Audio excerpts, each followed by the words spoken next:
આપણે તો કુલદેવ 99 ગ્રહણો લઈ કે સૂર્ય કમજોર છે, હા, યશ સૂર્ય પડતો કમ- નથી ને હેલ્થની બહુ ચેલેન્જીસ હા, આવી રહી હા, છે, તો ઓકે.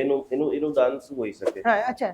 સૂર્ય જો કમજોર હોય તો રેડ કલરનું દાન આપી શકાય છે, ઘઉંનું દાન આપી શકીએ છીએ, હમ પછી સૂર્યાંજલિ પણ કરી શકીએ છીએ હમ અને ઘઉંનું દાન પણ આપી શકીએ છીએ, કોઈને રેડ કલરનું કપડું પણ આપી શકીએ છીએ અને સૂર્યનો જાપ ઓમ રીમ નમો સિદ્ધાણમ એવો જાપ પણ કરી શકીએ છીએ. કોઈ ભગવાનની પર્ટિક્યુલર પૂજા કરવી પર્ટિક્યુલર પદ્મપ્રભુ સ્વામીની પૂજા કરી શકાય છે. ઓમ રીમ Effective. હા, પદ્મપ્રભુ સ્વામીની પૂજા કરીએ તો પણ સૂર્ય તમારો મજબૂત થઈ શકે જેને છે. બહુ જ ડિપ્રેશન રહે છે, હમ. ઊંઘ નથી આવતી, તો એ અત્યારે ચંદ્રની 92% લોકોને ઊંઘની હમ. જે સમસ્યા છે, એના હા. માટે કોઈ રેમેડી છે? તો એના માટેની રેમેડી છે, એક તો કપૂરની ગોટી તમે ઓશિકાની નીચે મૂકી દો છો, પછી ચંદ્રપ્રભુ સ્વામીનો જાપ કરો, એમાં ઓમ રીમ નમો અરિહંતાણમ એ પદનો પણ જાપ કરી શકાય છે અને ઓમ રીમ શ્રી ચંદ્રપ્રભુ સ્વામીને ચંદ્રાય નમઃ એ જાપ પણ કરી શકાય છે અને માત્ર સૂતા સૂતા કોઈ કાઉન્ટિંગ કરવાની જરૂર નથી.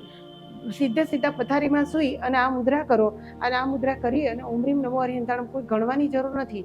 એમનેમ જ તમે ઓમ રીમ નમો અરિહંતાણમ કેટલા ગણ્યા છે એ તમને ખબર બી નહીં પડે અને ઊંઘ ક્યાં આવી જશે એ પણ ખબર નહીં પડે અને કપૂરની ગોટી પણ નીચે મૂકી દેવાની ઓશિકાની નીચે, તો પણ તમારો ચંદ્ર શાંત થશે, એટલે ચંદ્ર એટલે મન તમારું શાંત થશે અને તમને ઊંઘ ઓટોમેટિકલી આવી જશે.